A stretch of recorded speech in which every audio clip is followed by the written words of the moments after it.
Welcome to my channel house wife Sandhya. নমস্কার বন্ধুরা, আশা করি আপনারা সবাই ভালো আছেন।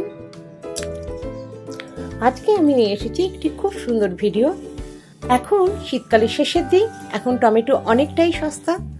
এখন টমেটো কিনে কিভাবে আমি সারা বছর স্টোর করে রাখতে পারি সেই জিনিসটাই আজকে আমি করে দেখাবো, আর সেটাকে আমি কিভাবে সবজিতে ব্যবহার করতে পারি। তো এই টমেটোগুলোকে আমি ঠিক এরকম 4 পিস করে কেটে নিয়েছি, আর মুখের যে অংশটা সেই জায়গাটা আমি কেটে বাদ দিয়ে দিয়েছি। আর আজকে যারা প্রথম আমার এই ভিডিওটি দেখছেন তারা একটি লাইক, একটি কমেন্ট করতে পারেন, আর ভালো লাগলেই অবশ্যই সাবস্ক্রাইব করবেন আর বেল আইকনটি প্রেস করে দেবেন, যাতে আমি যখন আবার নতুন ভিডিও ছাড়বো তখন সবার প্রথম আপনার কাছে পৌঁছে যায়। এবার আমি এগুলোকে কুকারের মধ্যে সামান্য জল দিয়ে আমি এগুলোকে ভরে দিয়ে দিলাম। একটু আমি বয়েল করে নেব, আর এটাতে আমি সেফ দুটোই সিটি দেব, দিয়ে এটাকে আমি সিদ্ধ করে নিচ্ছি। এবার সেটাকে কিছুক্ষণ ঠান্ডা করে বের করে কিছুক্ষণ এটাকে ঠান্ডা করে দেয়। একদম যখন এটা ঠান্ডা হয়ে যাবে তখন আমরা এটাকে পেস্ট করে নেব। তো আপনারা মিক্সি জারে পেস্ট করতে পারেন, আমি এখানে জুসারের মধ্যে পেস্ট করে নিচ্ছি। এটা ঠান্ডা হয়ে গেছে, একদমই ঠান্ডা। তো এখানে আমি হাফ হাফ করে সম্পূর্ণ টমেটোগুলোকে আমি পেস্ট করে নিচ্ছি। আর এটা এইভাবে যদি আমরা সত্যি করে রাখি তাহলে আমাদের সারা বছর আমাদের রান্না করার সময় হলে টমেটোকে পেস্ট করতে হয় না, বাটতে হয় না। আমরা অনেক কিছু করি একটা সবজিতে দিতে গেলে, এটা একদম সম্পূর্ণরূপে করাই থাকবে, জাস্ট বের করে করে আমাদের দেওয়া সবজিতে ব্যবহার করা।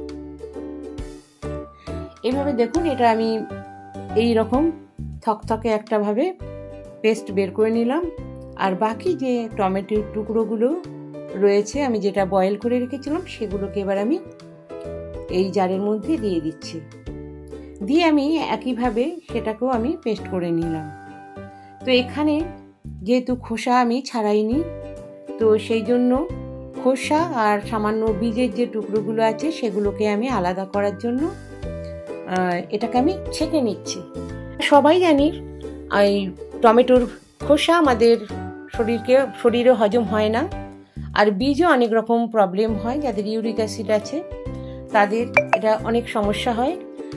তাই জন্য আমি বীজ আর খোসার যে অংশগুলো যেখানে পেস্ট হয়ে গেছিলো সেগুলোকে আমি এইভাবে ঘষে কিছুক্ষণ নাড়লেই একদম পুরো স্মুথ ভাবে নিচে একটা জুস টাইপের নয়, এটা একটা থকথকে ভাব নিচে পড়ে যাবে, আর উপরে এরকম ভাবে খোসাটা আর বীজের অংশগুলো বেরিয়ে আসবে।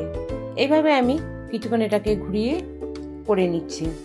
তো এতে কি হবে, আমরা যখন মশলা হিসাবে ব্যবহার করব আমরা রান্নার মধ্যে, তখন এর মধ্যে সম্পূর্ণভাবে একটা সুন্দর পেস্টই দেখা যাবে, যেখানে চোকলা বা খোসা আর বীজটা দেখুন এভাবে আমি বের করে আলাদা করে নিচ্ছি। এটাকে আমি ফেলে দেবো। এইভাবে একটা থকথকে যে গ্রেভি টমেটোর সেটাকে বেরিয়ে এসেছে।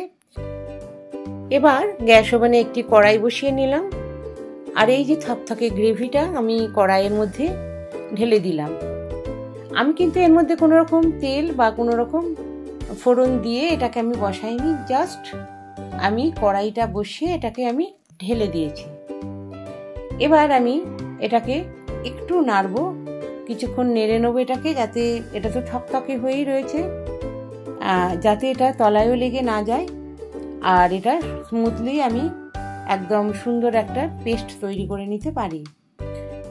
আর এই যে শীতের শেষের দিকে টমেটো অনেকটাই সস্তা হয়, কিন্তু যখন গরমকাল হয় টমেটোর কেজি 70 টাকা, 80 টাকা, 100 টাকার উপরে পর্যন্ত টমেটোর কেজি হয়ে যায়, তখন অনেকটা কিনতে আমাদের খুব গায়ে লাগে। আমরা যদি এইভাবে এটাকে পেস্ট করে আর এইভাবে আমরা সংরক্ষণ করে রাখতে পারি, কারণ আমি এটা প্রত্যেক বছর করি, আর এটাই দেখবেন আমার রান্নাতে আমি ব্যবহার করি, আমি দেখাই এটা আমার নিজের বানানো। আমি এখানে একটু সামান্য চিনি দিলাম, সামান্য পরিমাণ চিনি দিচ্ছি, আপনারা এটা স্কিপ করে দিতে পারেন, কারণ আমি দু রকমই বানাই। একটু চিনি দেখুন, এখানে একটু নুন দিয়েছি, তো আপনারা নুন চিনি কোনোটা না দিলেও হবে, এখানে জাস্ট এটাকে আমরা সংরক্ষণ করে রাখার জন্য। তো আমি দুই রকমভাবেই বানাই, একটু চিনি একটু নুন দিয়েও একটা বানাই, আবার সম্পূর্ণ চিনি নুন সব কিছু ছাড়া বানাই। আর এখানে আমি একটু কাশ্মীরি লঙ্কার গুঁড়ো দিয়ে দিয়েছি। এই টমেটোগুলো একটু কাঁচা কাঁচা ভাব ছিল, সেটা থেকে একটু লালে পরিণত হয়েছিল। আর যদি টুকটুকে লাল টমেটো আপনারা ব্যবহার করে থাকেন তাহলে আপনারা এটা না দিলেও হবে, এটা স্কিপ করে দেবেন। যেহেতু এটা এই টমেটোটার কালারটা একদম টুকটুকে লাল ছিল না, এটা কাঁচা টমেটোটা পেকে পেকে ওরকম রং হয়েছিল। ঠিক আছে, এভাবে আমি এটাকে জাল দেব। দেখুন আস্তে আস্তে এটা ঘন হয়ে আসছে। আর আমরা এভাবে রাখলে আমাদের পরিশ্রমটাও কম হয়। যখন আমরা রান্না করব তখন আমরা জাস্ট চামচ দিয়ে এটা বের করে নেব। মশলা যখন কষে আসবে একটু জল দিই, তখন আমরা এই টমেটোর পেস্টটা দিয়ে দেবো। এটা একটা সুন্দর একটা গ্রেভি বানাতেও সাহায্য করে, আমাদের তরকারির মধ্যে একটা সুন্দর গ্রেভি হয়। মশলার পরিমাণ অনেকটা কম দিতে হয় এই টমেটোর গ্রেভিটা তৈরি করা থাকলে। এটা তখন জাস্ট চামচ দিয়ে বের করে আমি দিয়ে দেবো। যখন একদম অনেকটা গাঢ় হয়ে গেছে তখন আমি 2 চামচ আমাদের খাবার ভিনিগার, যেটা খাবার ভিনিগার, সেইটা 2 চামচ দিয়ে দিলাম। দিয়ে যেহেতু এখানে 1.5 কেজির উপরে টমেটো আছে তাই আমি এখানে 2 চামচ দিলাম। এটা কোয়ান্টিটি অনুসারে দিতে হবে। এইভাবে সেটা দিয়ে আমি এটাকে ঘুরিয়ে ঘুরিয়ে সম্পূর্ণ নেড়ে নিচ্ছি। এখন যে পরিমাণ গাঢ় হয়ে গেছে, এটা যদি আমি না নাড়ি তলায় এটা লেগে যাবে আর পুড়ে পুড়ে যাবে, তাহলে এটা আর সেরকমভাবে আমাদের রান্নার উপযুক্ত হবে না। এইভাবে ননস্টপ আমি এটাকে ঘুরিয়ে ঘুরিয়ে এটাকে জাল দেব। আপনারা এইভাবে যদি সংরক্ষণ করে রেখে দেখবেন সারা বছর আপনাদের টমেটো কিনতেই হচ্ছে না। কেন, প্রত্যেক তরকারিতে আপনি চামচ দিয়ে এটাকে বের করে দেবেন আর ব্যবহার করবেন। এটাকে আমি একটা বোতলে স্টোর করে রাখি এভাবে।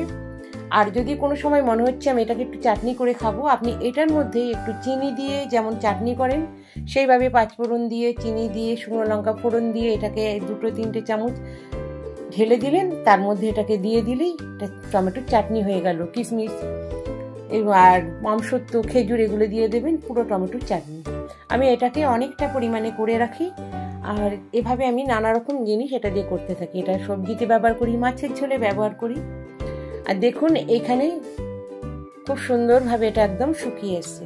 এটাকে আর শুকাবো না, এই টাইপের শুকনো হয়ে যাবে। এটা কড়াইয়ের সঙ্গে টেনে নেবে, একদম শুকিয়ে যাবে।